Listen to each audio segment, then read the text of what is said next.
toute institution qui fait les enquêtes policières ou autres, par rapport à ce qu'on a entendu et on compare et tout, logiquement il découle, on a une impression qui peut être fausse, mais il y a une impression par rapport, parce qu'on ne doit pas être en contradiction avec ce que les uns et les autres ont dit. Donc nous en sommes là, nous avons fini et certainement la semaine prochaine, la séance plénière va se réunir pour prendre la décision. Demain, nos confrères du Sénat nous proposeront l'audition au Sénat du ministre délégué à l'Intérieur. À l'Assemblée nationale, Julien Koré-Bekale était cet après-midi devant la Commission des finances, du budget et de la comptabilité publique. Le ministre de l'Agriculture, de l'Élevage, de la Pêche et du Développement rural est allé défendre le projet du budget 2013. Henri Nesson, Ndiavé, presse Assemblée nationale. Bien qu'étant en baisse de plus de 9% par rapport à l'année dernière, le projet de budget du ministère de l'Agriculture pour l'exercice 2013 entend tout de même soutenir dans ses grandes lignes la politique agricole du gouvernement à travers ses principaux objectifs. D'abord, par la réduction d'ici 2016 des importations alimentaires, par l'accroissement de la production agricole et halieutique locale et le soutien à l'augmentation de l'offre nationale de produits alimentaires. Puis par un développement de l'agro-industrie en vue, et disons-le, de diversifier l'économie et promouvoir la transformation des produits locaux.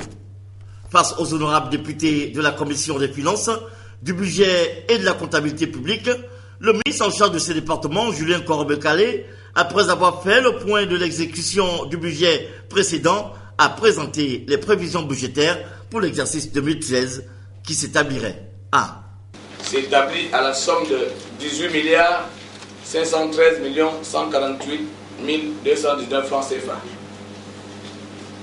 contre 20 milliards 429 352 455 francs CFA en 2012, soit une baisse de 9,3%.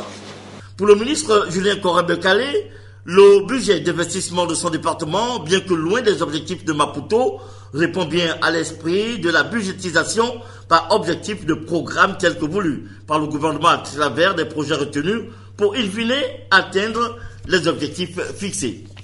Accroître l'offre de produits alimentaires par la création du centre de production animale de Ndende, la poursuite du projet d'appui au secteur pêche et aquaculture, et la mise en œuvre du programme de développement et d'investissement de PRODIAC.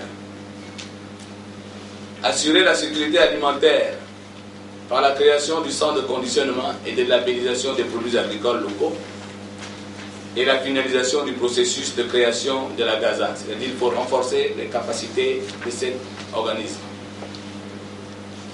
Développer et organiser le monde rural avec le projet de développement agricole par l'aménagement des périmètres agricoles et par la finalisation du processus de restructuration de l'ONADER. Et enfin, lancer la culture de café et de cacao par la réhabilitation des plantations. Avant la mise en place de la commission ad hoc chargée d'examiner en profondeur l'audit projet de manière détaillée, le numéro 1 du département de l'agriculture, Julien Koré-Bekale, a répondu aux différentes interrogations des honorables députés pour plus de clarté et de lumière quant aux grandes lignes de la politique gouvernementale du dit département ministériel.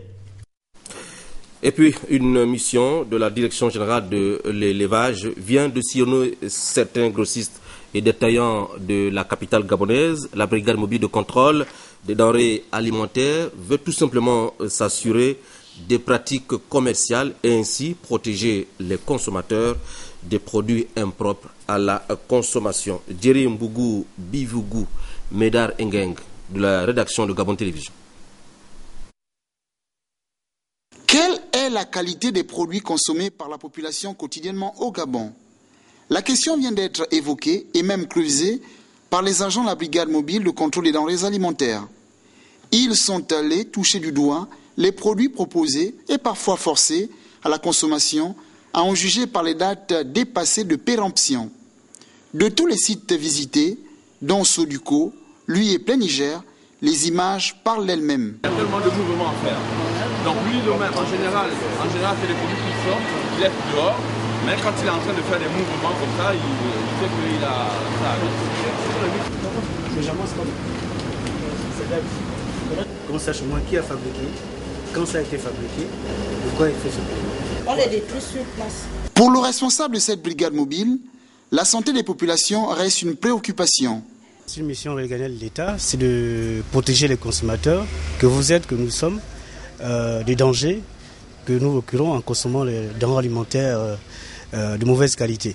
Nous avons fait un constat. Depuis la suppression de la TVA sur certains produits alimentaires, il y a des opérateurs économiques qui importent un peu plus. Pour nous, l'important, c'est de faire en sorte que ces importateurs puissent toujours respecter le code de la qualité. Étant donné que nous sommes des OPJ, donc des officiers de police judiciaire spéciaux, et le procureur de la République reste notre chef dans ce domaine-là.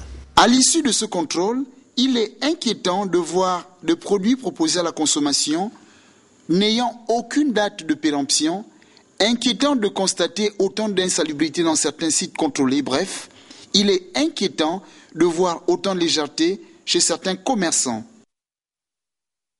Nous restons dans ce volet avec la sécurité sanitaire et la qualité des aliments qui ont été le centre d'intérêt de l'atelier sur le lancement des activités du Comité national du Codex Alimentarius organisé par le ministère de l'Agriculture en collaboration avec l'OMS et la FAO.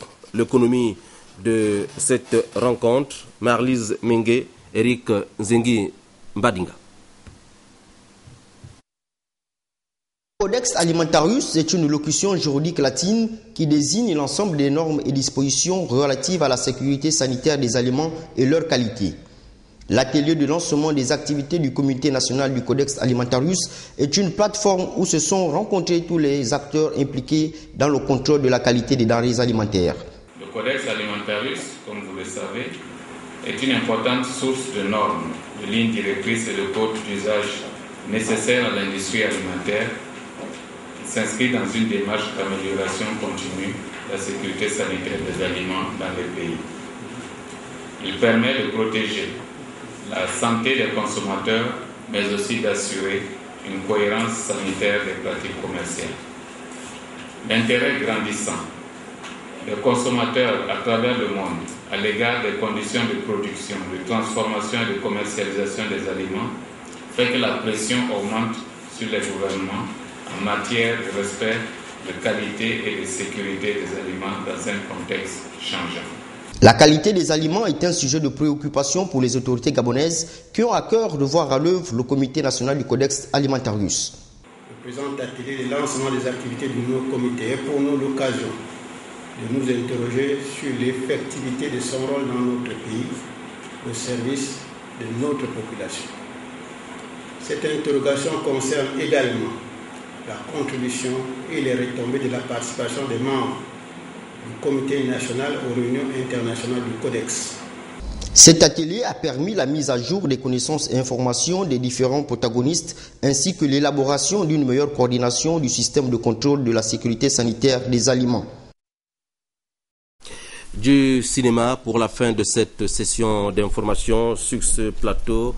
Un cinéaste, Van Mambadi, c'est pour nous parler de la sortie de son deuxième film, Vacances à plein ciel. Van, bonsoir. Bonsoir, monsieur Simangoy. Alors, Vacances à plein ciel, on va commencer à le regarder dès demain. Exactement, c'est demain jeudi 1er novembre, la première du film Vacances à plein ciel, qui est en fait un film qui est tourné avec en majorité, sinon 80% des enfants dont l'âge varie entre 3 et 15 ans.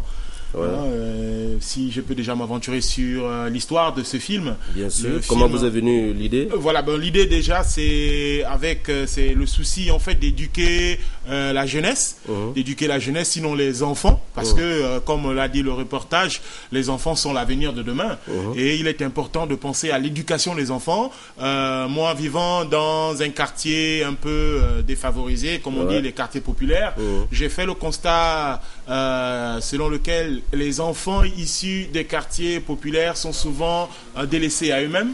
C'est-à-dire que certains parents laissent souvent les enfants tellement libres qu'ils sont élevés par la nature, par l'environnement. Oui. Et ça fait en sorte qu'il y ait en fait un déphasage entre l'éducation des enfants issus des quartiers chics, comme on dit, et l'éducation des enfants issus des quartiers populaires. Voilà, c'est un peu l'objectif en fait de la production de ce film. C'est pour éduquer les jeunes sur certaines règles de politesse et de bienséance. Alors, le film, on peut le regarder dans quelle salle ? Le film, il sera projeté essentiellement au Como pour Libreville demain jeudi, vendredi 2 et samedi 3. Il y aura 2 séances par jour. Il y aura une séance à 16h, une séance à 19h. C'est là, sera pareil pour le jeudi, pour le vendredi et le samedi. Les billets, les places sont à 3 000 francs pour l'orchestre et 5 000 francs pour le VIP. Van, pourquoi le choix de Plein Ciel ?